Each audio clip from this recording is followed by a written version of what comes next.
Se você tem dúvidas sobre o que é o partido arquitetônico, para que serve o partido arquitetônico, qual é a diferença do partido para o conceito, ou até mesmo como criar um partido arquitetônico, fique ligado que no vídeo de hoje é sobre isso que a gente vai falar.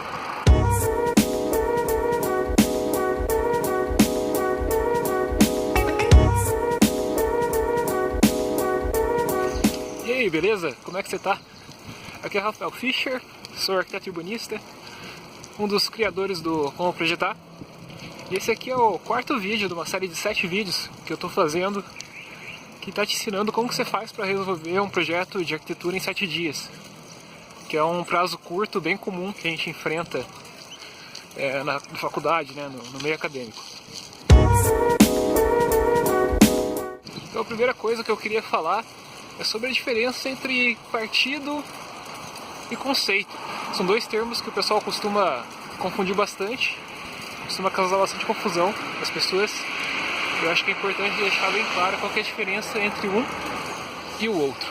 Então assim, de uma maneira bem fácil, para deixar bem didático a diferença entre partido e conceito, o partido nada mais é que, ou melhor dizendo, o conceito nada mais é que a ideia ou conjunto de ideias que vai fundamentar teu projeto, que vai direcionar o seu projeto, o desenvolvimento do projeto.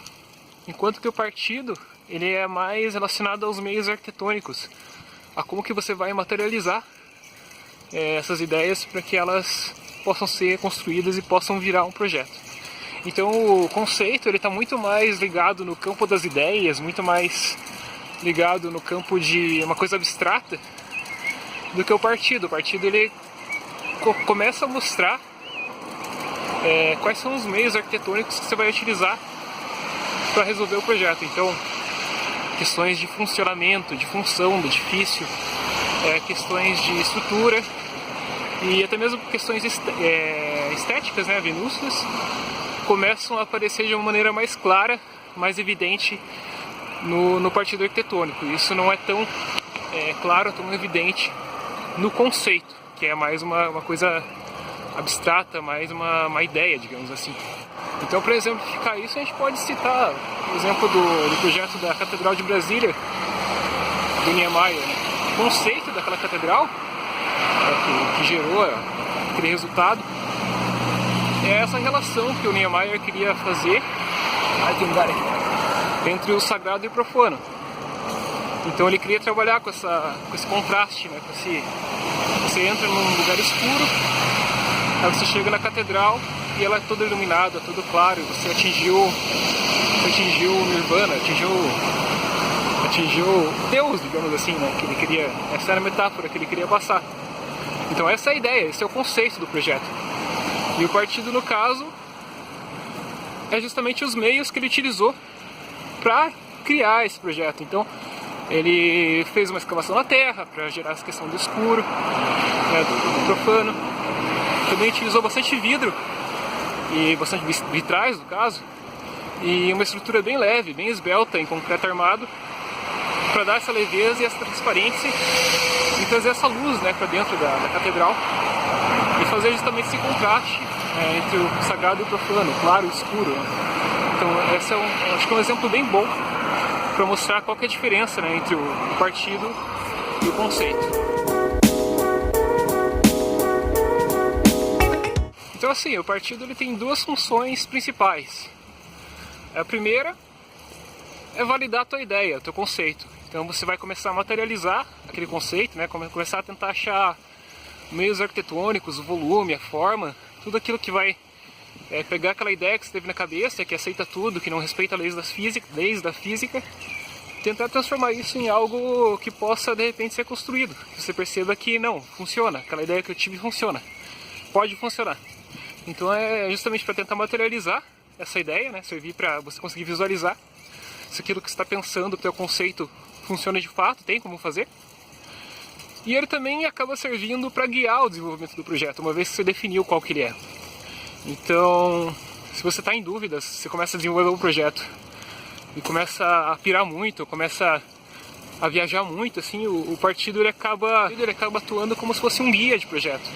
Então todas as decisões que você tomar, né, que você fizer durante o desenvolvimento do projeto propriamente dito, né, depois que você definiu o partido, eles vão ser guiados justamente por esse partido, que vai ser uma espécie de... assim, vai evitar que você se perca, que o teu partido de repente não respeite o conceito, não resolva os problemas do cliente, coisas assim. Então ele tem essa função de guiar o desenvolvimento do projeto também. Então dá para citar o exemplo do projeto do Parlamento Alemão, da reforma do edifício do Parlamento Alemão, que o Norman Foster fez, que tinha que fazer uma cúpula, né, pro parlamento.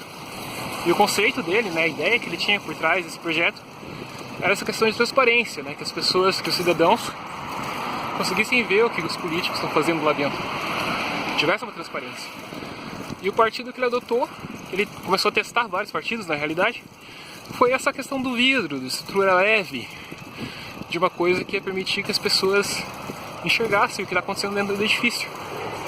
Então ele começou a testar várias cúpulas, várias estruturas leves diferentes, e acabou chegando nesse projeto que a gente conhece, que a gente vê hoje em dia construído lá. E de certa forma isso ajudou a garantir que o projeto fosse desenvolvido dessa forma, né, com essa intenção, que respeitasse esse conceito.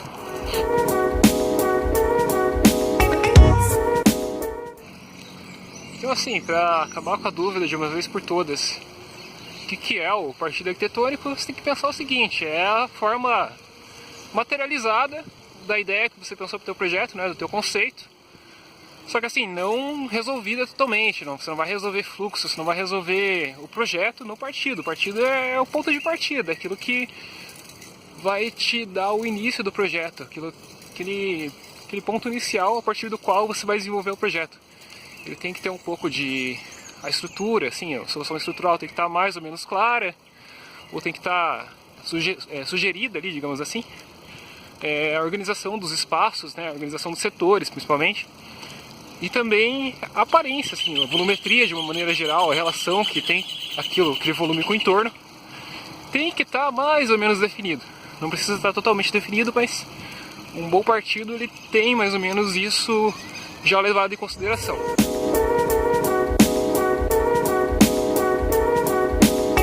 Pega, por exemplo, os projetos que o método de projeto do OMA, né, o escritório lá do Henk Koolhaas. Pô, os caras, eles fazem várias maquetes, várias propostas de um mesmo projeto para conseguir chegar no projeto bom.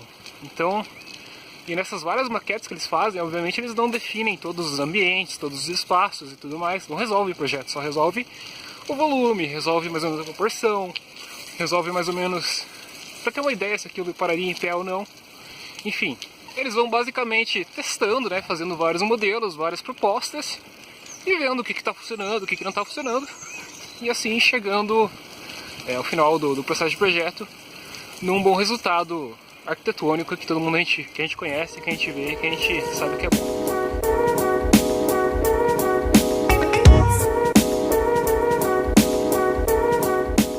Então assim, para você criar o teu partido arquitetônico, né, criar um partido para o teu projeto, não tem muito segredo, é basicamente 2 passos que você tem que seguir.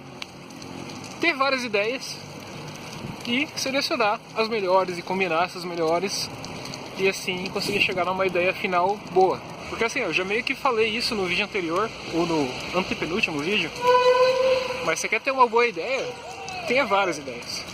Que se você, por exemplo, tem 3 propostas ali que você faz, 3 partidos possíveis que você desenvolve, a chance de um deles ser bom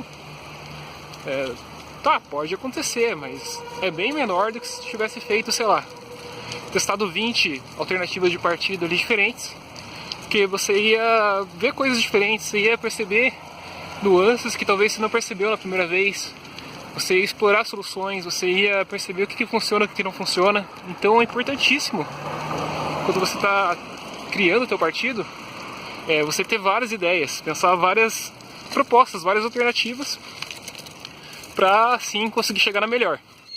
E assim, o processo de criação, o processo de projeto na arquitetura, ele é iterativo, né? Então você faz uma tentativa, faz uma proposta uma vez, vê se está bem, vê se está funcionando bem, melhora, testa uma outra coisa ali, vai combinando ideias diferentes e assim você vai conseguir chegar num bom projeto de arquitetura.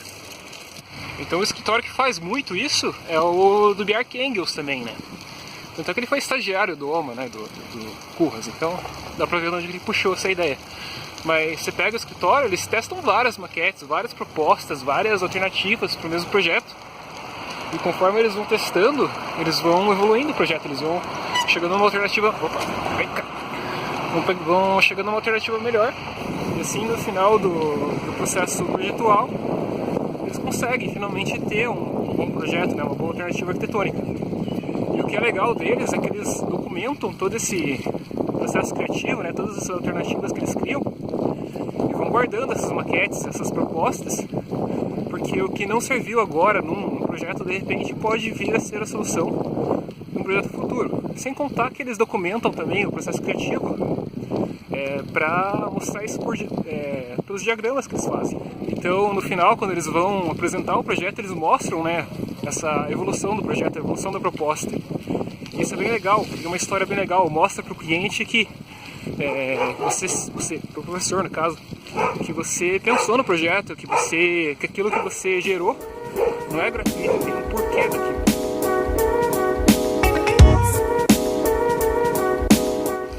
Então assim, uma das coisas que você pode utilizar como ponto de partida, né, para definir teu partido arquitetônico é o utilitas. No caso, como que o teu edifício vai funcionar, como que você espera que ele funcione.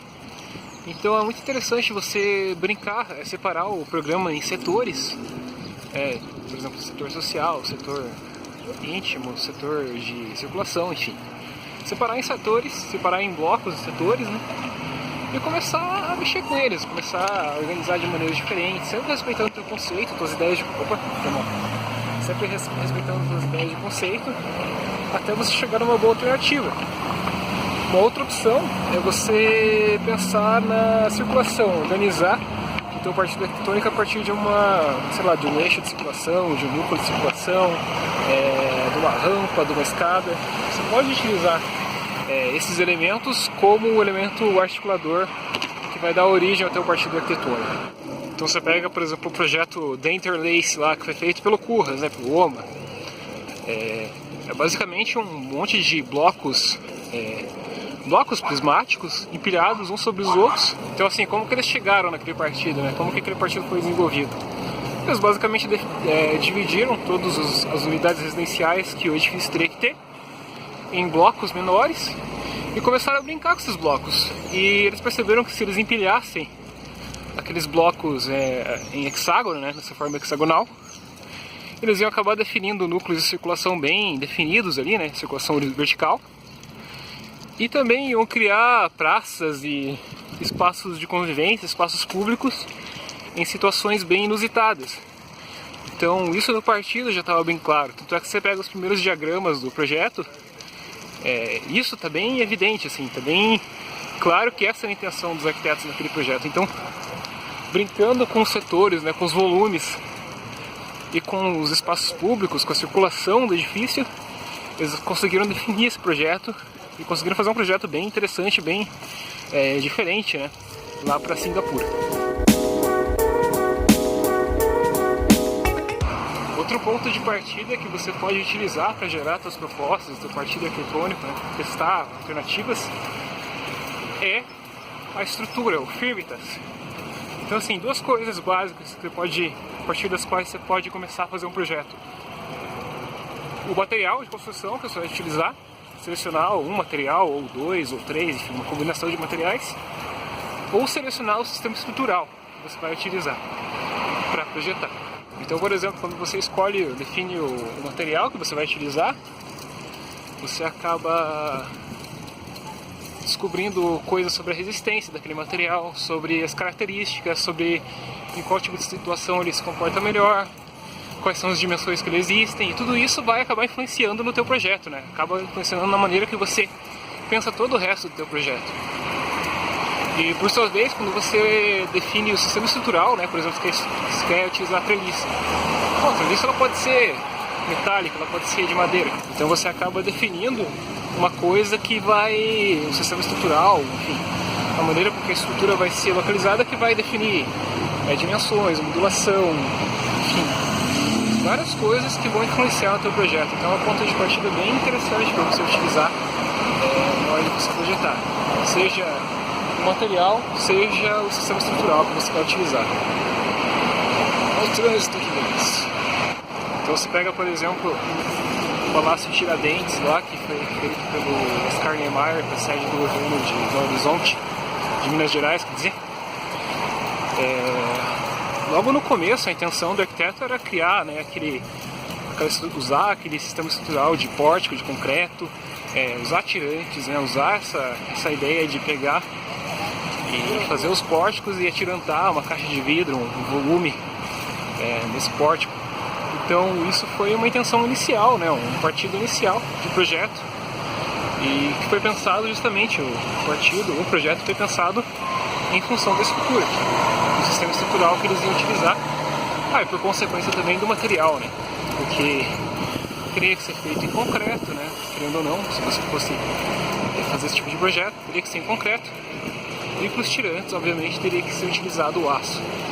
Então muita coisa foi definida logo no começo.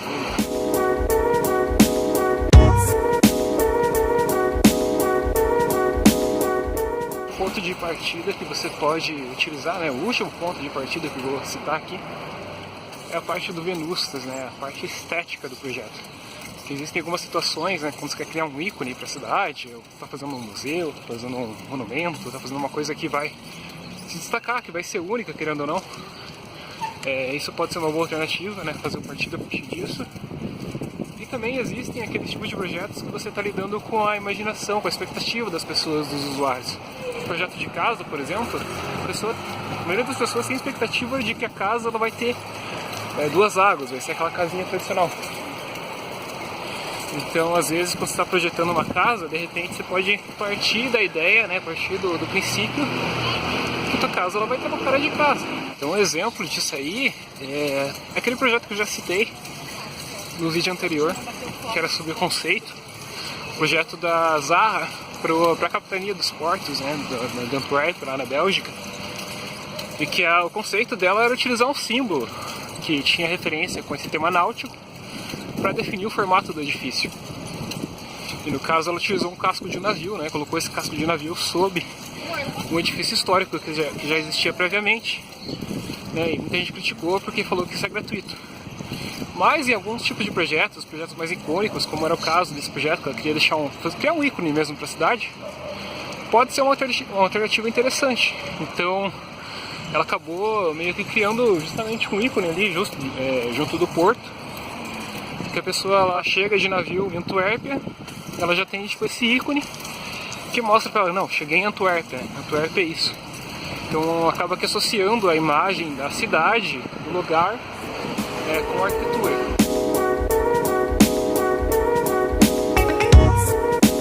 Então se você está gostando desses vídeos, segue a gente aí, se inscreve no nosso canal, quer dizer, e dá um like também nos nossos vídeos, porque isso ajuda bastante para que mais pessoas descubram o trabalho e de repente sejam ajudadas pelos conteúdos. E daqui a 2 semanas eu estou de volta para falar sobre um assunto interessante, que é o desenvolvimento do projeto propriamente dito. Então você já vai estar com o partido definido e agora você vai partir para o desenvolvimento do projeto. Então fique ligado, acompanhe aí, se inscreva, e é isso. Falou, até mais, um abraço para você, fui!